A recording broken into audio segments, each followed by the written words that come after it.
Kevin Walters was a 17-year-old boy living in the heart of Riverview, a modest, working-class neighborhood where survival often took precedence over dreams.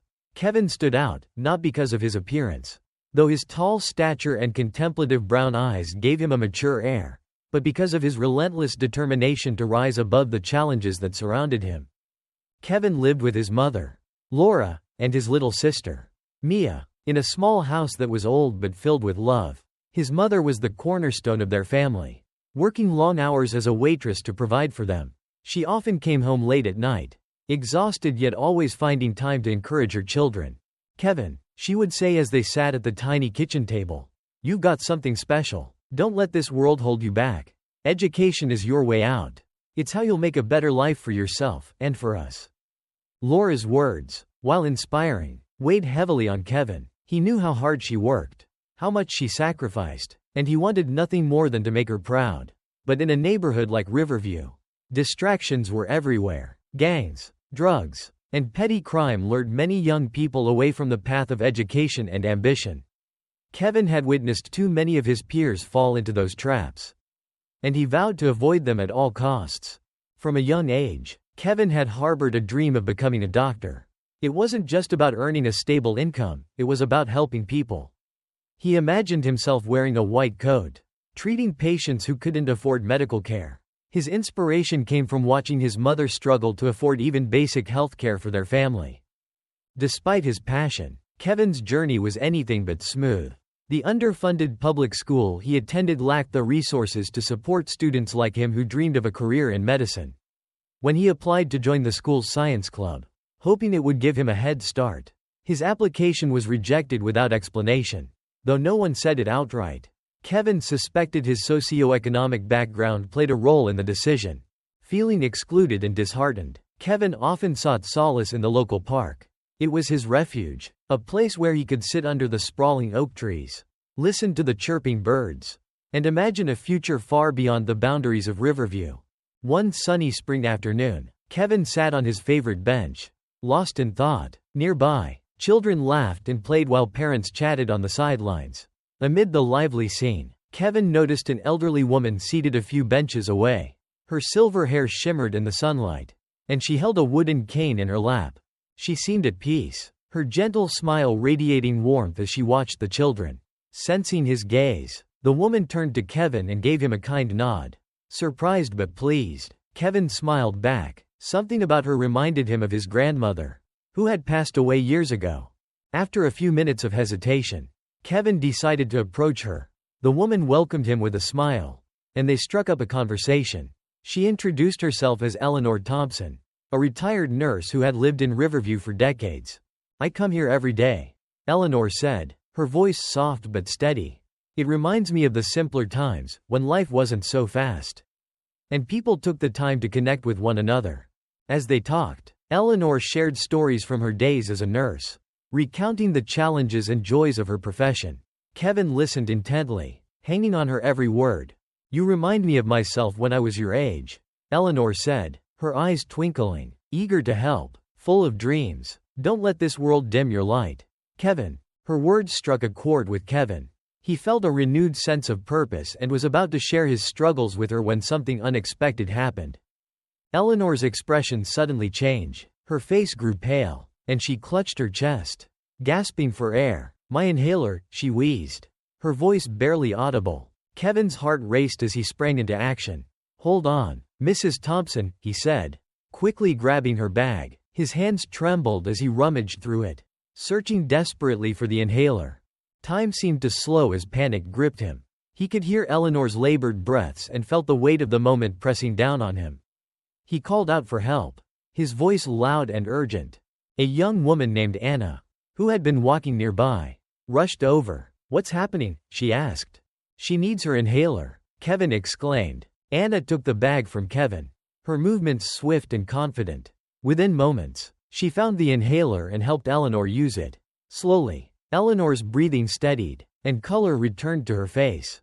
"You're a hero," Anna said to Kevin, her voice filled with admiration. Kevin, still shaken, knelt beside Eleanor. "Are you okay, Mrs. Thompson?" Eleanor nodded weakly, her eyes glistening with tears. "You saved me," Kevin, thank you. Just as the tension began to ease, the sound of a police siren pierced the air. Officer Daniel Morgan, a tall man with a stern demeanor, approached the scene. His sharp eyes scanned the group before settling on Kevin. What's going on here? Morgan demanded, his voice firm. Kevin explained the situation, but Morgan's skepticism was evident. So you're saying you were just helping her? He asked, crossing his arms. Yes, Kevin replied, his voice steady despite the officer's intimidating tone. Eleanor, still recovering, tried to vouch for Kevin. He's telling the truth, she said, her voice faint. He saved my life. But Morgan seemed unconvinced. Do you have any identification on you? He asked Kevin. Kevin shook his head. I didn't bring my wallet. I was just at the park to relax. Morgan frowned. We'll need to take you to the station for questioning, he said. At the station, Kevin felt a mix of fear and frustration. He couldn't believe he was being treated like a suspect for trying to help someone. His mother, Laura, arrived shortly after, her face pale with worry. My son is not a criminal, she exclaimed. Standing protectively beside Kevin, Officer James Bennett, who had a calm and empathetic demeanor, stepped in to mediate. Let's take a moment to hear everyone out, he said. Kevin recounted the events once again, this time with Laura by his side.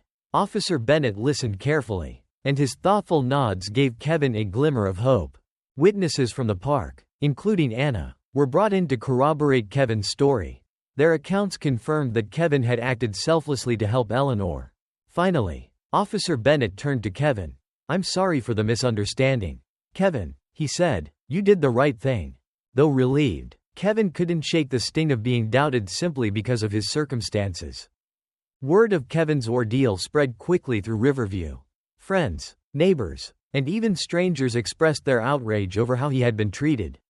A protest was organized at the park, with signs reading, "Justice for Kevin," and "Kindness is not a crime." Kevin's best friend, Marcus, stood by his side throughout the ordeal. You're not alone, Kevin, he said, we've got your back. At the protest, Kevin found the courage to speak to the crowd.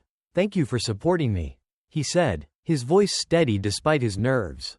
I've learned that kindness isn't always understood, but that doesn't mean we should stop being kind. His words resonated deeply, and the crowd erupted in applause. Kevin's bravery and humility became a source of inspiration for everyone present.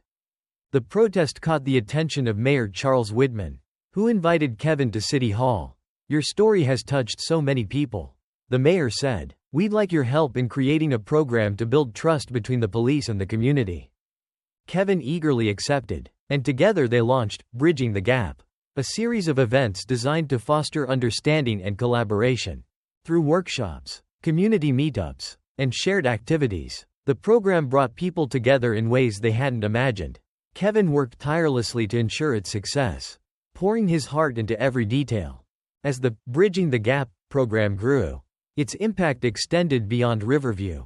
Neighboring towns adopted the model, and Kevin became a sought-after speaker, sharing his story and inspiring others to choose kindness over prejudice. Standing under the Tree of Hope at the park, Kevin reflected on his journey.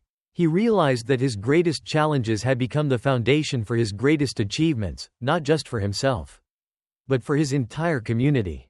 Thank you so much for watching today's story. Kevin's journey reminds us all of the power of kindness.